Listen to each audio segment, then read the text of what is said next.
નમસ્કાર વિદ્યાર્થી મિત્રો, ગાલા અસાઇનમેન્ટ બુક 2025નો પ્રશ્ન પેપર 3 હિન્દી વિષય ધોરણ 10નો એ વિભાગનો વિડીયો આપણે અગાઉ મૂકી ચૂક્યા છીએ. આજે આપણે વિડીયોમાં વિભાગ બી ના સ્વાધ્યાયના જે પ્રશ્નો છે, સોલ્યુશનના જે પ્રશ્નો છે એ આપણે કરવાના છીએ. હું ગોળીકે પ્રવીણભાઈ આપ સૌનું હાર્દિક સ્વાગત કરું છું.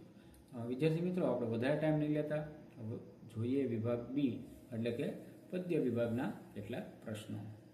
निम्नलिखित प्रश्नों के नीचे दिए गए विकल्प में से सही विकल्प चुनकर उत्तर लिखिए. किन की कृपा से मीरा ने राम रतन धन पाया है? तो इसका उत्तर है सदगुरु की. गोपी कृष्ण से कैसा प्रेम करती है?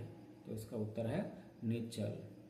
आत्मा परमात्मा की अद्वैतता की बात कौन से काव्य में की गई है? तो इसका उत्तर है प्रभुज तुम चंदन हम पानी. उसके बाद है सही विकल्प चुनकर रिक्त स्थानों की पूर्ति कीजिए. उसमें है जब काव्य की रचना हुई तब भारत में करोड़ जनसंख्या थी. तो इसका उत्तर है 42. संकट में प्राण बचाने के लिए सारी लगा देनी चाहिए. तो इसका उत्तर इसमें आएगा शक्ति. गंगा यमुना नदियों का जल से ग्रंथित है. तो इसमें उत्तर है ज्योति.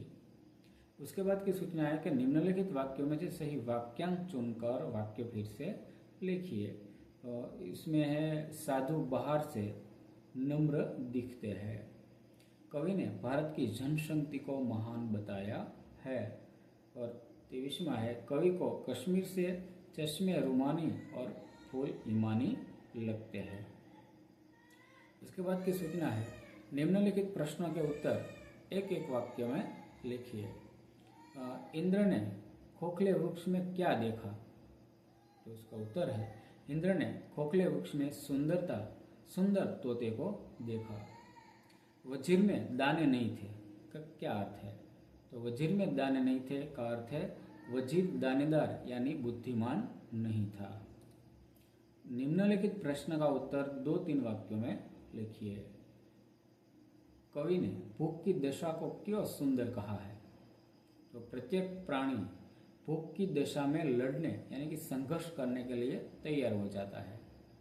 भूख से संघर्ष करते समय प्राणी बहुत सुंदर लगता है, इसीलिए कवि ने भूख की दशा को सुंदर कहा है. और उसके बाद का प्रश्न है हम नवयुग के अग्रदूत कैसे बन सकते हैं?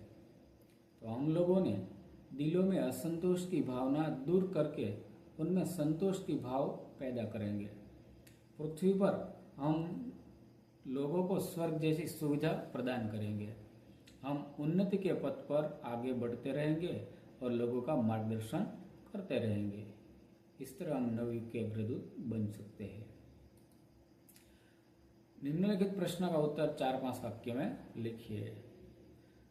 संत रैदास ने भगवान के प्रति अपना भक्तिभाव किन किन रूपों में व्यक्त किया है? तो संत रैदास ने भगवान के एक निष्ठ भक्त है. वे अपने आप को भगवान से विभिन्न रूपों में जोड़े रहना चाहते हैं. वे कहते हैं कि यदि प्रभु चंदन है तो वे पानी है, जिसका उपयोग चंदन घिसते समय किया जाता है. भगवान यदि बादल है तो वे मोर है, जो बादल को देखकर मोर नाचने लगता है. प्रभु चंद्रमा है तो रैदास चातक है, जिसका मन चंद्रमा को देखकर नहीं भरता. यदि प्रभु दीपक है तो वे उसकी बाती है, जो अपने आप को जलाती रहती है. भगवान मोती है तो संत रैदास वह धागा है जिसमें मोती पिरोया जाता है. प्रभु सोना है तो रैदास सुहागा है. यदि भगवान स्वामी है तो रैदास उनके दास बनने में अपने आप को धन्य मानते हैं. उसके बाद है भक्ति में लीन मीरा को लोग क्या क्या कहते थे और क्यों? तो मीराबाई श्री कृष्ण के प्रेम में रंगते रंगते संसार के प्रति विरक्त हो गई थी. उन्होंने सांसारिकता को बिल्कुल भुला दिया था. मीरा कृष्ण के प्रेम में पैरों में घुंघरू बांधकर नाचने लगती थी. यह देखकर लोग उन्हें पागल कहने लगते थे. मीरा की यह स्थिति देखकर लोग उनकी खिल्ली उड़ाया करते थे.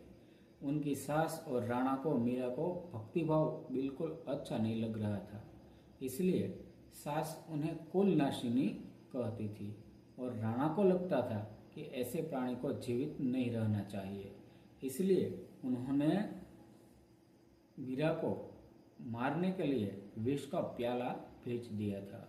इस प्रकार भक्ति भाव में लीन मीरा को लोग तरह तरह से संबोधित करते थे।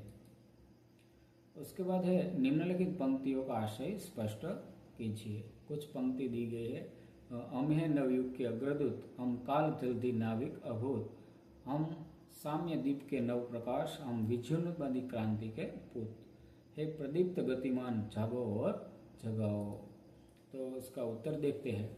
उपरोक्त पंक्ति में कवि श्री रांगे राघव जी ने देश की जनता को जागृत होकर दूसरों को भी जागृत करने का आह्वान किया है। कवि कहते हैं कि हम नए जमाने के अग्रणी जन हैं, हम समय रूपी सागर के असाधारण नाविक हैं, हम समानता का प्रकाश फैलाने वाले दीपक की ज्योति से निकले प्रकाश की भांति है, हम क्रांति करने वाले ऐसे सपूत हैं जिन पर विजय प्राप्त करने की सनक सवार है। एक गतिमान और प्रदीप्त जनशक्ति, तुम स्वयं जागो और दूसरों को भी जागरूक करो। उसके बाद की पंक्ति थी, इसका उत्तर देखते हैं। कवि कहते हैं कि भूख से मुक्ति पाने का मार्ग संघर्ष है। जब कोई प्राणी भूख से मुक्ति पाने के लिए संघर्ष करता है तो वह बहुत सुंदर दिखाई देने लगता है। भूख मिटाने के लिए प्राणी कुछ भी करने के लिए तत्पर हो जाता है। यह तत्परता संघर्ष में बदल जाती है और संघर्ष से सौंदर्य जन्म लेता है। तो इस तरह छात्रों ने विभाग बी जो गला असाइनमेंट का प्रश्न पेपर 3 था उसका यहाँ सॉल्यूशन दिया गया है।